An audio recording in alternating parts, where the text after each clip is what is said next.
Kumusta? Nandito kayo sa Balitang China. Ngayon, pag-uusapan natin ang isang krisis na tahimik pero mabigat, utang. Hindi ito yung simpleng bayaran kita sa sahod. Ito ang utang na may bangko, korte, app, interest, blacklist, at minsan buong buhay na nakabitin sa isang buwan ng hulog. May isang babae na nalugi sa negosyo at nalubog sa utang. Sa isang gabing mag-isa, uminom siya ng isang bote ng alak at kumain ng buong pork shank sa ibabaw ng kanin habang nakaharap sa kamera. Hindi tumukbang para magpa-cute.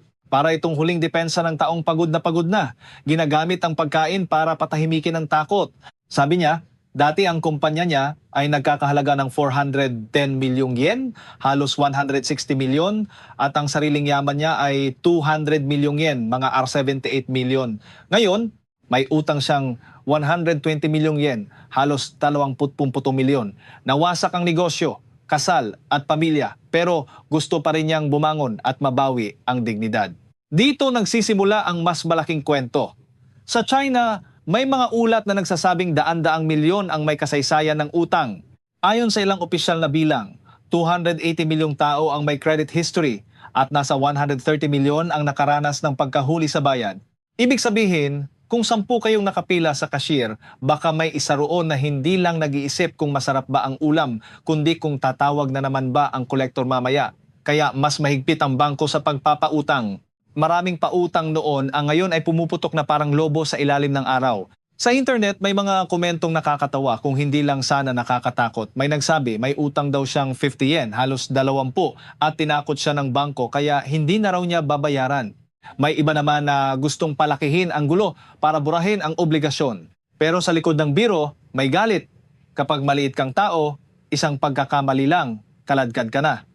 Kapag malaking institusyon ang nagkamali, may bagong termino, bagong palugit, at minsan bailout pa. May mga independenteng channel sa China na nagsasabing ang may utang ay nasa 800 hanggang 900 milyon at ang may overdue debt ay maaaring 110 hanggang 300 milyon. Sa opisyal na tala, mababa raw ang non-performing loan rate ng sambahayan, wala pang 3%. Sa papel, kontrolado ang panganib. Sa totoong buhay, maraming pamilya ang nagbabayad lang ng interes, habang ang punong utang ay ayaw umalis. Sa dulo ng 2025, ayon sa ulat, mula sa 1.1 bilyong adultong populasyon, nasa 110 milyon ang nahulog sa overdue debt at ang personal bad loans ay lumampas sa 2.22 trilyong yuan, mga R80.4 trilyon. Hindi na ito problema sa wallet, buong mall na ito ng problema. Mas lumilinaw ang bigat nito kapag tiningnan ang paggastos. May vlogger na nagbabala mula sa kaunting paglago ng retail sales, bumagal ito buwan-buwan hanggang sa umabot sa negatibong paglago. Kapag ayaw gumastos ng tao, hindi ibig sabihin kuripot sila. Minsan ibig sabihin, takot sila, takot mawalan ng trabaho, takot sa bill, takot na isang sakit lang sa pamilya ay sapat na para bumagsak ang lahat. Ang ekonomiya na umaasa sa konsumo ay parang tindahan na bukas ang ilaw pero walang bumibili. Kunin natin ang kaso ni Suzy Hong. Noong 2019, bumili siya ng apartment sa halagang 1.35 bilyong yuan, mga 11.2 milyon. Naglabas siya ng down payment na 420,000 yuan, halos dila 3.5 million, at umutang ng 930,000 yuan, mga 7.7 million. Buwan-buwan, nagbabayad siya ng 5,360 yuan, halos year 44,500. Para sa maraming Pilipino, iyan ay buong sahod na, hindi pa kasama ang kuryente at pamasahe. 3 taon siyang nagbayad, mahigit 180,000 yuan o halos 42 milyon. Nang tingnan niya, halos 160,000 yuan, mga 1.33 milyon, napunta lang sa interes. Ang nabawas sa principal, lampas 20,000 yuan lang, mga 166,000. Para kang tumakbo sa treadmill, pawis na pawis ka, pero nasa parehong lugar ka pa rin. Nang bumagsak ang negosyo, nahinto ang bayad. Kinasuhan siya ng bangko. Ang bahay na binili ng higit 11 milyon, tinaya na lang ng korte sa 1 milyong yuan, mga 8.3 milyon. Tapos ang auction price ay ibinaba pa sa 700,000 yuan, halos 5.8 milyon. Nawala ang bahay, down payment at 3 taon ng hulog. Pero may utang pa siyang higit 200,000 yuan, mga 1.66 milyon. Kasama ang mahigit 100,000 yuan, halos 830,000. sa legal at iba pang bayarin. Sa huli, lampas 800,000 yuan ang lugi niya, mga ha 6.6 milyon. Hindi lang pera ang nawala, kundi ang pakiramdam na may kontrol siya sa sariling buhay.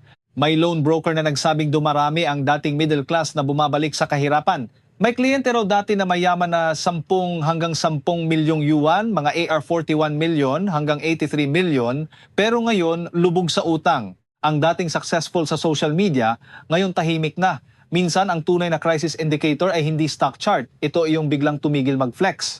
Isang vlogger naman, graduate ng computer science mula sa Elite University, dating negosyante at empleyado ng malaking tech company, bumili ng bahay sa Beijing at nagpakasal sa babaeng mataas ang pinag-aralan at kita. Sa papel, siya ang mukha ng pangarap. Pero matapos mawalan ng trabaho, maghiwalay at umuwi sa probinsya, naisip niya baka ang middle class status niya ay peke. Hindi dahil sinungaling siya, kundi dahil ang pundasyon nito ay utang at swerte. Bumili siya ng bahay sa Beijing na 5 milyong yuan, mga E41.5 milyon, at umutang pa sa mga kaibigan ng mahigit 800,000 yuan, mga E6.6 milyon, para mabuo ang down payment na lampas 2 milyong yuan, mga RM 16.6 milyon. Kapag pinupuri siya, naniwala siyang milyonaryo siya, nakalimutang ang asset niya ay may kadena. Dito pumapasok ang peking lakas. Kapag parehong may trabaho ang mag-asawa, mukhang kaya ang hulog. Pero isang layoff, isang sakit sa pamilya, o isang bagsak sa negosyo at ang palasyo ay nagiging bahay kubo sa bagyo. Ang tunay na middle class, sabi niya, may suporta ng ilang henerasyon, magulang, lupa, koneksyon, backup plan. Pero para sa mga umakyat dahil sa diploma at sipag, ang lahat ng panganib ay nasa sariling balikat. Dapat kilalanin ang totoong posisyon bago bumili ng pangarap na may 30 taong hulog. May 20 anyos na babae mula Anhui na umiyak sa video. Dati raw may yaman ang pamilya niya na 10 milyong yuan, mga o 83 milyon. May 3 restaurant, mask factory at influencer company. Ngayon, bangkarote siya at may utang na 27 milyong yuan, halos 20.8 milyon. Parang kahapon lang negosyante ka, ngayon isa ka ng dishonest debtor sa sistema. Sa internet, may mga salitang umiikot, walang kita, walang asset, walang pamilya, walang kinabukasan, 4 na wala. Kung sa atin, parang wallet na walang laman, e-wallet na wala rin, ref na may yelo lang, at group chat na puro kaya mo yan. Sinubukan ng pamahalaan na pasiglahin ang konsumo sa pamamagitan ng subsidies para sa sasakyan at appliances. Pero kung ang problema ng tao ay hindi presyo ng washing machine, kundi takot mawala ng trabaho bukas, paano siya mahihikayat bumili? Ang diskwento ay parang payong sa taong nasa baha hanggang leeg. Sabi ng isang ekonomista, kapag bumagsak ang inaasahan ng tao sa kita, ang makatwirang desisyon ay magbawas ng utang, hindi umutang pa para gumastos. Ang problema ay hindi financing cost. Ang problema ay wala ng pera sa bulsa at hindi sigurado kung may sahod pa sa susunod na buwan. Mas masakit pa, ang mga subsidy at bagong pautang ay kadalasang napupunta sa may natitirang magandang credit. Ang talagang lugmok na. Ang nasa blacklist, hindi makatawid sa gate. Parang relief goods na ibinibigay lang sa taong may malinis na sapatos. Samantala, sa mga app, patuloy ang alok ng instant loan. Kapag mahina ang advertising market, ang pautang online ay nagiging paboritong negosyo. Gamit ang datos, natutukoy ng mga plataporma kung sino ang desperado pero may kaunting kakayahan pang magbayad. Iyon ang pinakamasamang kombinasyon. Mahina na pero hindi pa tuluyang bumibitaw. May batang babae sa edad 20s na umiyak sa live stream dahil pagpasok ng sahod niya sa Alipay, automatikong kinuha ng platform para bayaran ang online loan. Wala na raw siyang pangkain at pambayad ng renta. Dito mo makikita ang malamig na talino ng sistema.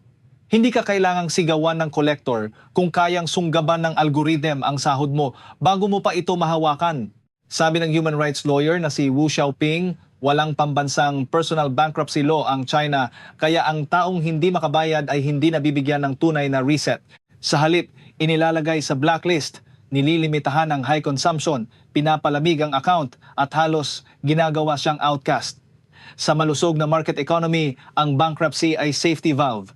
Hindi nito inaalis ang responsibilidad, pero kinikilala nitong pwedeng mabigo ang tao at kailangan ng daan pabalik. Kapag walang daan pabalik, ang pagkatalo ay nagiging habang buhay na sentensiya.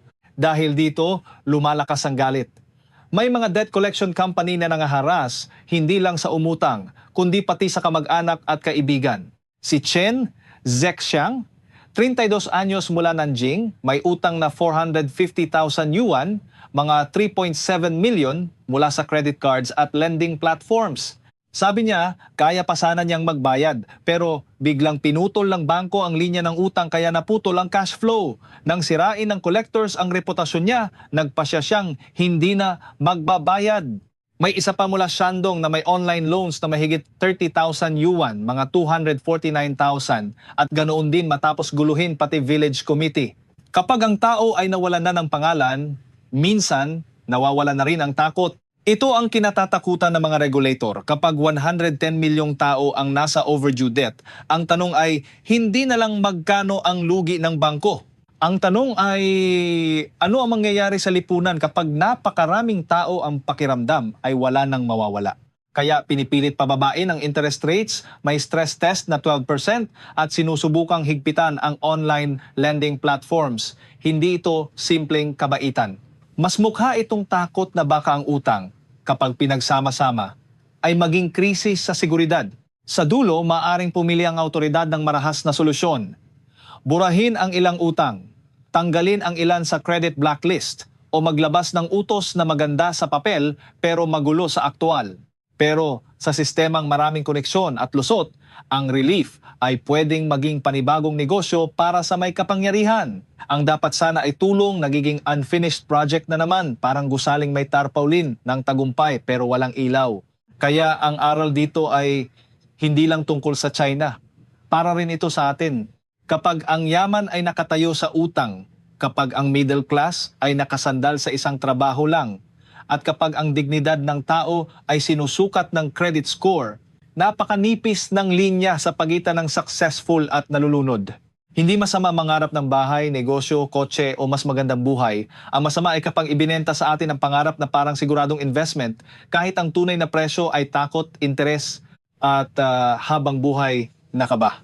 Sa balitang China, ang tanong natin ay simple. Kapag milyon-milyon ang sabay-sabay na nagigising mula sa pangarap na binili gamit ang utang, sino ang talagang bangkarote ang tao? Ang bangko o ang sistemang nagsabing ligtas ang lahat?